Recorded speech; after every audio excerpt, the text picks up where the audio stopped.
स्वागत है आपका हमारे YouTube चैनल जीएस मस्ती विद विनय सर के साथ। आइए जुड़ते हैं भौतिक विज्ञान से संबंधित कुछ महत्वपूर्ण तथ्यों के साथ। देखते हैं सरल लोलक जो होता है इसका गोलक है। गोलक कैसे सरल लोलक पे गोलक हम लोग फिक्स करते हैं, देखते हैं। ये एक निलंबन बिंदु होगा जहाँ पे फिक्स किया जाता है, वह उसका सस्पेंशन पॉइंट होता है जिसे निलंबन बिंदु कहते हैं। इसकी एक प्रारंभिक लंबाई होगी जिसमें वह गोलक बंधा होगा। इसको फिर बांधने के बाद थोड़ा सा हम खींच के छोड़ देते हैं और एक विशेष दूरी जो है वो क्या करता है, तय करता है। इनमें सरल लोलक में आवृत्ति होगी और सेकंड लोलक होगा। आवृत्ति को n से प्रदर्शित करते हैं, 1 सेकंड में किया गया दोलन। उसके बाद सेकंड लोलक क्या कहता है, 2 सेकंड में आवर्तकाल का लोलक। 1 सेकंड में किया गया दोलन n बराबर होता है 1/2 √g/L, या हम लिख सकते हैं n बराबर 1/T, ये भी लिख सकते हैं। सेकंड लोलक में अगर देखा जाए 2 सेकंड के आवर्तकाल वाला लोलक होता है। आवर्तकाल t बराबर होता है 2π, पूछता है डायरेक्ट t बराबर 2π √L/G। अनंत लंबाई के सरल लोलक का आवर्तकाल जो होता है उसका 84.6 मिनट होता है,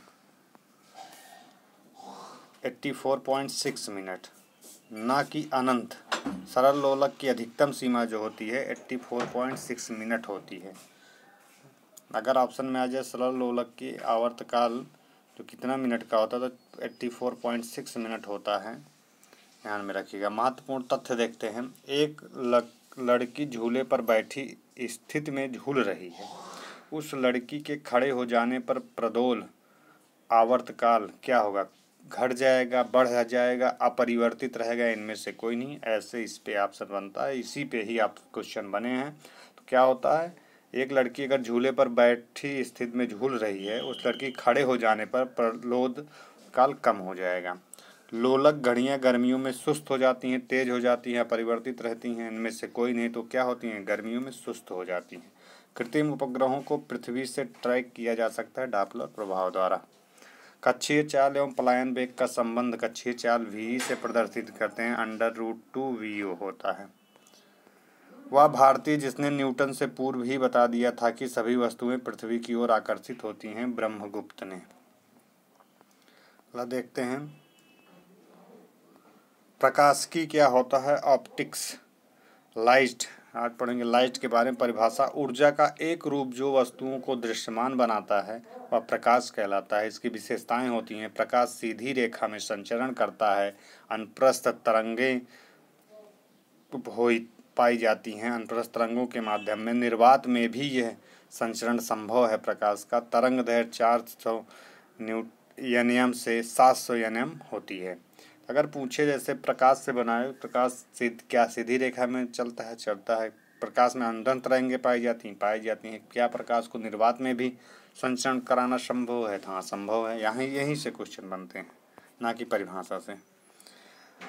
दरकाते 1637 ईस्वी द्वारा सर्वप्रथम प्रस्तुत आइजैक न्यूटन द्वारा विकसित किया गया था। क्या प्रकाश की द्वैत प्रकृति, डुअल नेचर, किसके द्वारा प्रदर्शित किया गया था? कण प्रकृति जो है, पार्टिकल्स नेचर, आइजैक न्यूटन द्वारा विकसित किया गया था। तरंग प्रकृति क्या होती है? वेव नेचर, क्रिस्टियान हाइगेंस 1678 द्वारा विकसित परावर्तन एवं अपवर्तन की व्याख्या की गई थी, क्रिस्टियान हाइगेंस के द्वारा।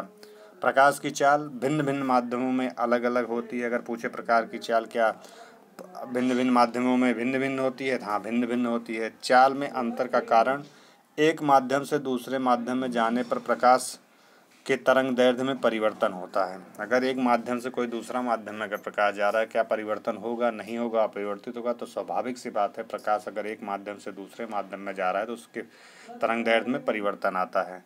प्रकाश की सर्वाधिक चाल निर्वात में 3 × 10⁸ मीटर प्रति सेकंड होती है। अगर पूछे प्रकाश की चाल कितना होती है, ये बहुत बार पूछा गया, 3 × 10⁸ मीटर प्रति सेकंड होती है। प्रकाश का परावर्तन के बारे में देखते हैं। प्रकाश के परावर्तन के बारे में, रिफ्लेक्शन ऑफ लाइट के बारे में। प्रकाश किरणों का वस्तु की सतह पर पड़कर वापस प्रेषित होने का प्रक्रम क्या कहलाता है? प्रकाश का परावर्तन कहलाता है। आइए देखते हैं इसमें कैसे है। ये देखिए, ये हमारा दर्पण है। इसमें जहाँ पे ये मेन पॉइंट, इसे आपतन बिंदु बोलते हैं, और एक परावर्तित किरण आएगी। परावर्तित एक किरण आ रही है, अभिलंब को n से प्रदर्शित करते हैं। इसमें I और R कोण बनते हैं, ये 90 डिग्री होता है। इसके बाद आपतित किरण, परावर्तित किरण, आपतन कोण है जे I, और परावर्तित किरण है, रिफ्लेक्टिव रे है, परावर्तक पृष्ठ होता है, एक आपतन बिंदु होता है। इसके बाद देखते हैं दर्पण क्या होता है। परिभाषा, चिकनी तथा उच्च पालिश युक्त परावर्तक सतह दर्पण कहलाती है। प्रकार, समतल दर्पण, गोलीय दर्पण। गोलीय दर्पण में आएगा उत्तल दर्पण, अवतल दर्पण, परवलयाकार दर्पण। दर्पण इतने प्रकार के होते हैं। अब देखते हैं इसमें समतल दर्पण के बारे में देख लेते हैं। समतल दर्पण क्या होता है? समतल दर्पण, प्लान मिरर क्या होता है? समतल परावर्तक पृष्ठ वाला दर्पण होता है। प्रतिबिंब की विशेषताएं, प्रतिबिंब आभासी तथा सीधा होता है। प्रतिबिंब का आकार वस्तु के आकार के बराबर होता है। प्रतिबिंब और वस्तु समतल दर्पण के बराबर दूरी किंतु विपरीत सतह पर स्थित होते हैं।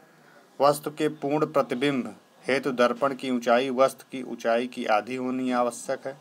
10 डिग्री कोण पर रखे दो समतल दर्पणों के बीच रखी वस्तु के प्रतिबिंब की संख्या कितनी होती है? 3 होती है। अगर 10 डिग्री कोण पर रखे दो समतल दर्पणों के बीच की वस्तुओं की प्रतिबिंबों की संख्या देखी जाएगी तो वो 3 होगी।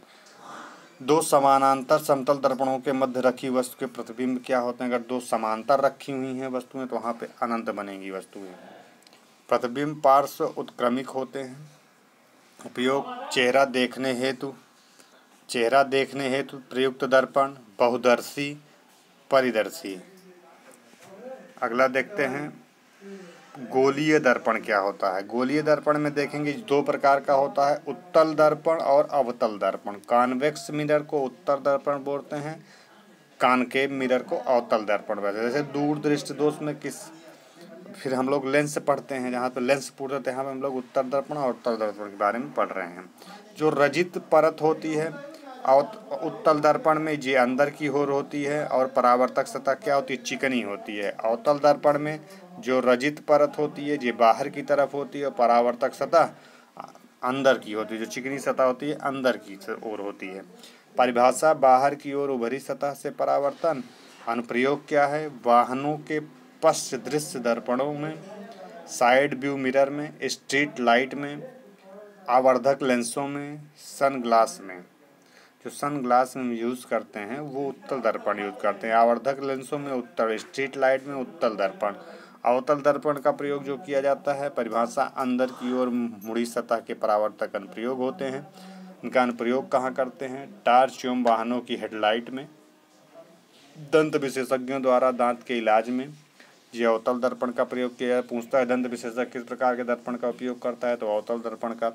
शेविंग दर्पणों में जो दाढ़ी बनाने वाला होता है या नाई वगैरह किस प्रकार के दर्पण का उपयोग करते हैं, तो ये अवतल दर्पण का उपयोग करते हैं। तो अवतल दर्पण उत्तल दर्पण में यही अंतर है। सौर भट्ठी में अवतल दर्पण, खगोलीय दृश्य में अवतल दर्पण, सैटेलाइट डिश में अवतल दर्पण। तो यहाँ से क्वेश्चन बनते हैं। मित्रों, यदि यह वीडियो अच्छा लगा हो तो इसे शेयर और सब्सक्राइब करिए। अब मिलते हैं पुनः अपने दूसरे वाले वीडियो में, तब तक के लिए धन्यवाद।